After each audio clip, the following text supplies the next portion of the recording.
আসসালামু আলাইকুম সুপ্রিয় শিক্ষার্থীরা, আজকে আমরা এসএসসি 2026 সালে আলিম পরীক্ষা আসছে আমাদের। যে এক নম্বর যে প্রশ্নটা সেটা সলভ করার চেষ্টা করবো। এক নম্বর প্রশ্ন হলো আমাদের আলিম পরীক্ষা 2026 তথ্য ও যোগাযোগ প্রযুক্তি।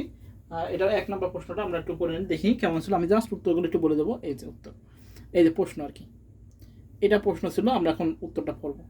আলিম পরীক্ষা 2000 এসএসসি 2026 সালের আলিম পরীক্ষা মাদ্রাসা বোর্ডের এক নম্বর প্রশ্ন। আচ্ছা, এবার আমরা প্রশ্নটা পড়ি কি আছে। বলছে, এক্স নামে একজন শিক্ষার্থী বাংলাদেশের একটি বিশ্ববিদ্যালয়ে ভর্তি হন। মানুষের মধ্যে হাঁটতে পারে এমন একটি যন্ত্র দেখতে পায়, মানে রোবোটিক্স আর কি। যন্ত্রটি বা যন্ত্রটি বিস্ফোরক দ্রব্য নিয়ন্ত্রণে ব্যবহৃত হয়। সে যন্ত্রের সাথে একটি সেলফি তুলে ইনস্টাগ্রাম পোস্ট করে, ফলে তার নিজের অনুভূতি প্রকাশ পায়। অর্থাৎ বিশ্বগ্রামের ধারণা এটা বলেছে। আচ্ছা, প্রথম বলছে আণবিক উপাদানকে ক্ষুদ্র থেকে বৃহৎ করা হয় কোন প্রযুক্তির মাধ্যমে। এটা আমরা জানি সবাই, ন্যানো টেকনোলজি। একদম ডাইরেক্ট বইটা আছে যে ন্যানো টেকনোলজির মাধ্যমে ক্ষুদ্র থেকে বড় এবং বৃহৎ থেকে ক্ষুদ্র এবং ক্ষুদ্র থেকে বৃহৎ করা হয়। হ্যাঁ, এটা আমরা লিখবো, আনসার লিখবো কি, যে আণবিক স্কেলে ক্ষুদ্র থেকে বৃহৎ করা হয় কোন প্রযুক্তির মাধ্যমে। উত্তর হবে ন্যানো টেকনোলজির মাধ্যমে। আমরা লিখবো ক নাম্বার। ক নাম্বার উত্তর কি হবে? ন্যানো প্রযুক্তি। ন্যানো প্রযুক্তি,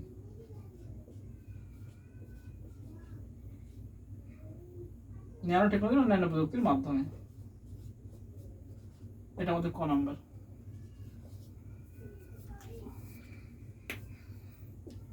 ন্যানো প্রযুক্তির মাধ্যমে।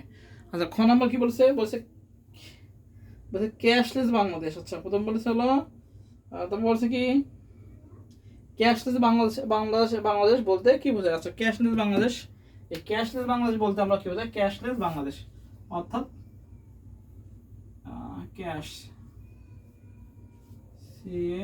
ক্যাশ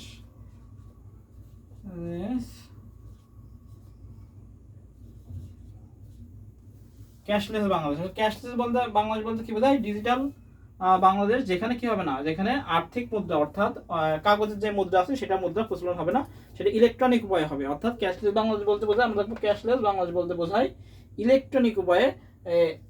আমরা লিখবো ক্যাশলেস বাংলাদেশ বলতে বোঝায় ইলেকট্রনিক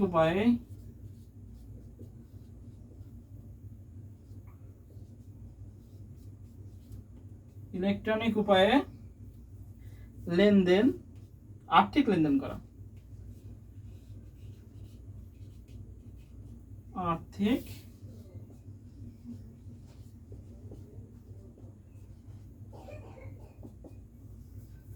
ক্যাশলেস বাংলাদেশ বলতে বোঝায় ইলেকট্রনিক উপায়ে আর্থিক লেনদেন করা। এভাবে নিজেদের মতো করে বর্ণনা দিয়ে দেবো, যে যেমন আছে বিকাশ আছে, নগদ আছে, তারপর ব্যাংকের যে লেনদেনগুলো আছে, এটিএম কার্ড আছে, এইভাবে নিজেদের মতো করে লিখে দেবো। হ্যাঁ, এইগুলো আর কি। হ্যাঁ, ক্যাশলেস, আমরা দেখো ক্যাশলেস বাংলাদেশ বলতে বোঝায় ইলেকট্রনিক উপায়ে আর্থিক লেনদেন করা, অর্থাৎ কাগজের যে মুদ্রা সেটা আজকে উঠে যাবে, এইভাবে নিজেদের মধ্যে লিখে দেবো।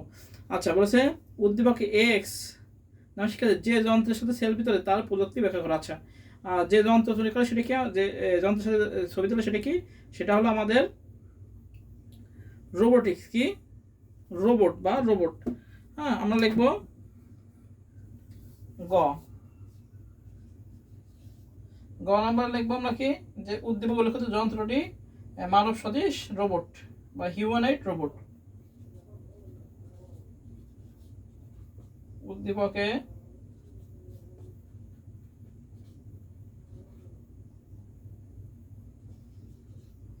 উল্লেখিত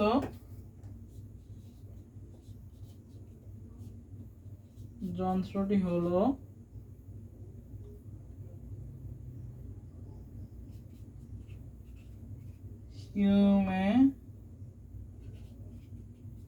হিউম্যানয়েড রোবট।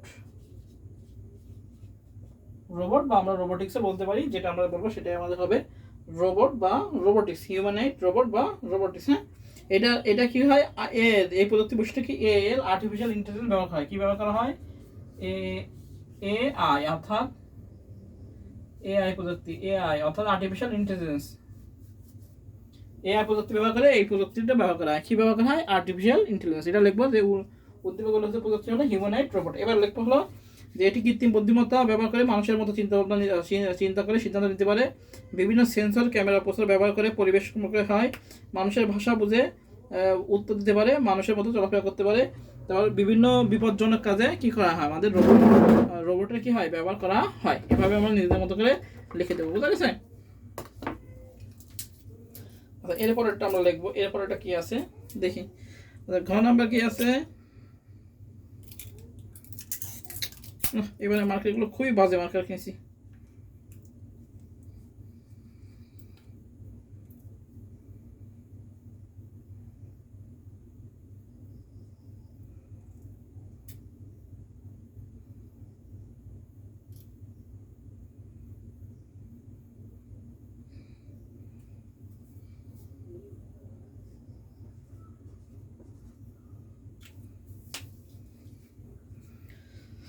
আচ্ছা, এবার আছে ঘ নাম্বার। ঘ নাম্বার কি বলেছে? বলেছে হলো ঘ নাম্বার আসি, আমাদের গ গেল। মার্কারটা এবার খুবই বাজে মার্কার কিনেছি আমি।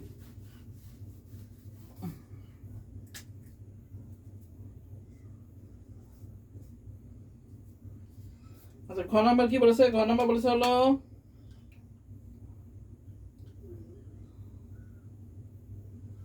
এক্স নামে শিক্ষার্থী অনুভূতি শেয়ার বিশ্বগ্রাম এর ধারণা সংশ্লিষ্ট যৌক্তিকতা। আচ্ছা, এবার বিশ্বগ্রামের ধারণা সম্পর্কে আমাদের লিখতে হবে। বিশ্বগ্রামের ধারণা ওইটা সম্পর্কে লিখতে হবে। বিশ্বগ্রাম কি, যে সে হলো ইনস্টাগ্রামে নিজেদের মতো লিখতে হবে। এগুলো থিওরি লিখে, তো থিওরি হলো নিজেদের মতো, যে যার মতো আনসার দিতে পারে। তবে এটা হলো আমরা এইভাবে লিখতে পারি যে যে এক্স সেলফি তুলে ইনস্টাগ্রাম শেয়ার করছে, এটি বিশ্বগ্রাম ধারণার সাথে সম্পর্কিত। এবার লিখবো কারণ কি, ইন্টারনেটের মাধ্যমে বিশ্বের যে কোনো প্রান্তে মানুষের সাথে তাৎক্ষণিক যোগাযোগ করা যায়, ছবি ভিডিও অনুভূতি সারা বিশ্বের কাছে পৌঁছে দেওয়া যায়, সামাজিক যোগাযোগ মাধ্যমে ছোট গ্রামের মতো সংযুক্ত করেছে, মানে বিশ্বকে ছোট গ্রামের বিভিন্ন বিভিন্ন দূরের মানুষ দেখতে পারে। এবার নিজেদের মতো করে লিখে দেবো, বুঝে গেছে? এটা আমাদের খ নাম্বার। মোটামুটি নিজেদের মতো লিখে দিলে আমাদের শেষ হবে। তো এই হচ্ছে আমাদের এসএসসি 2026 সালে আলিম প্রশ্নের 1 নম্বর প্রশ্নের সলভ। সবাই ভালো থাকেন, সুস্থ থাকেন, সবাইকে আসসালামু আলাইকুম।